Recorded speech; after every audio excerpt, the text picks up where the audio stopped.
If you ever see a red car, don't do what he did. Once there was a man in Mexico who took a night shift at work. After work, as he was walking home, he saw a bright red car. The red car pulled up in front of him and 3 women were inside. They asked if he needed a ride home, and because he thought they were beautiful and harmless young women, he agreed. The next morning, his wife realized he never came back home. She called his work and they didn't know where he was either, so she called the police. The police then went to his workplace, which is where he was last seen, and began searching. A few miles away, they found his body. It was lying on the side of the road with strange symbols carved all over. The 3 women in the red car turned out to be witches who traveled the road looking for men, usually those who wander the streets late at night. When they found these men, they would entice them to get into their car with them, promise him they could fulfill all of his dreams, then begin their dark occult ritual where he would be sacrificed to the devil. But the most disturbing part of this story is that the bright red car that these witches were driving were painted from the blood of all of their victims. This is why you should never reply to a stranger's email. John got an email from 2 girls claiming to be his sisters even though he was an only child.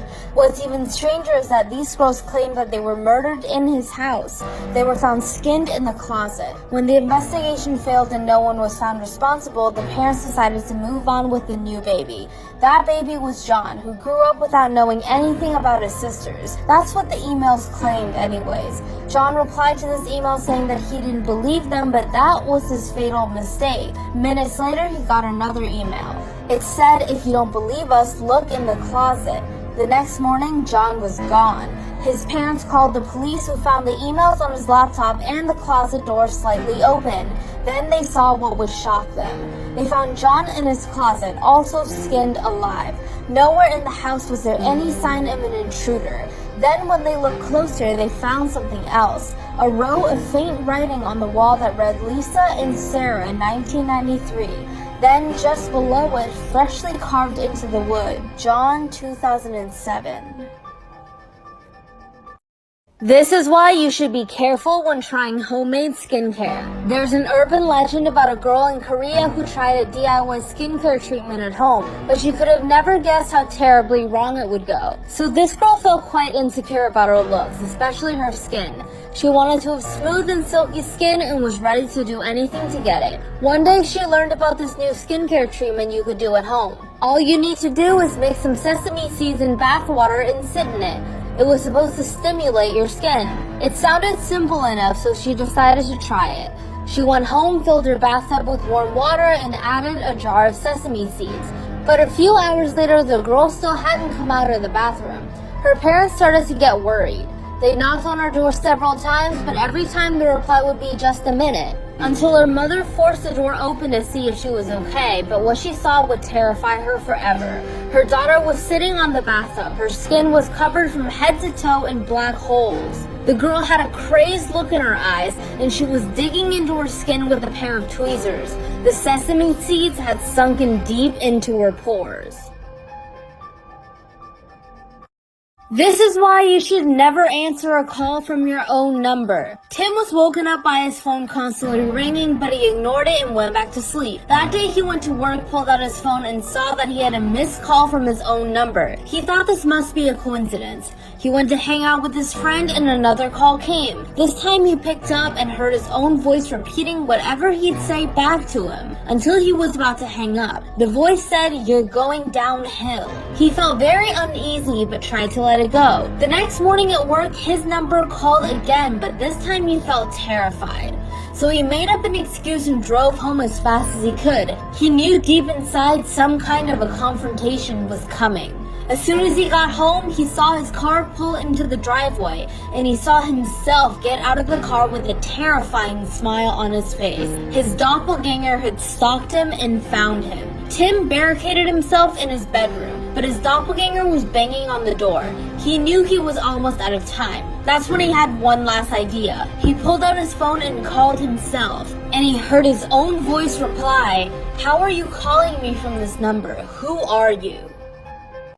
Never play this game with your friends. Once there was a group of girls who heard about the game Baby Blue. They didn't believe in it but thought they could scare their friend Laura. So they sent Laura into a bathroom by herself. She turned off the lights, closed the door, and put her arms out as if to hold a baby. Then started chanting Baby Blue 13 times. What happened next cannot be explained. Laura felt a heavy weight in her arms. Then she felt the weight in her arms scratching her. She was terrified and didn't know what to do. She wanted to drop it, but she was afraid of what might happen if she did. So she froze, and the weight grew heavier and heavier. Suddenly, she saw a woman in the bathroom mirror with a twisted look on her face. She screamed in terror. When her friends heard her scream, they tried to open the door, but it was locked. When they finally opened the door, they found Laura on the floor. Her eyes had been scratched out. They tried to move her body, but they couldn't, because something large and invisible was pinning her to the ground. This is why you should never take a prank too far. Once there were two young twins who lived in a small town and they were known for constantly misbehaving. One day a man had passed away peacefully in his home and the twins wanted to play a prank on everyone else living in the town, so they snuck into the house and started messing with the man's body. One twin moved his mouth like a puppet and the other one poked his eyes out with a stick. As they were doing this, they heard footsteps. They couldn't find anywhere to hide, so they placed the body back in the coffin, then got in the coffin themselves and closed the lid. But what they didn't know was they were taking the coffin straight to the funeral. The people carrying the coffin noted that it was much heavier than usual but brushed it off. No one even noticed that the twins were gone until the coffin was lowered. The twins' mother appeared at the cemetery about the missing twins, which stopped the funeral and began a search. Eventually, the man carrying the coffin confessed that the coffin had weighed more than it was supposed to, so they lifted it out and opened the lid. They did find the boys there, but they found them lying on top of the body, whose hands were wrapped tightly around each of their necks. The twins had been strangled to death. How far would you go to make a wish come true? For one boy, his wish would cause him to do the unthinkable. At first, this boy had a normal life. He lived with his parents in a small town, and every time he lost a tooth, his parents would tell him about the tooth fairy. They said that he could bury his tooth and make a wish, and that wish would come true. Until one day, a tragedy that would change his life forever happened. His parents were in a car crash, and he was the only one who made it out. By this time, he had no more teeth left to give to the tooth fairy. So this boy went into his father's tool shed, took a hammer, and knocked out all of his teeth one by one. He was sent to a mental hospital after that, but after a few years was released. It seems like everyone in town had forgotten about the tragedy of his family until a series of home invasions were reported. Nothing was ever taken in these home invasions except the parents would find their children in their beds, crying with their teeth knocked out. When they found this pattern, the police went to the boy's home and found it abandoned. But in the backyard, they found over 1,000 small teeth buried. It's rumored that this man is still out there somewhere looking for his next victim.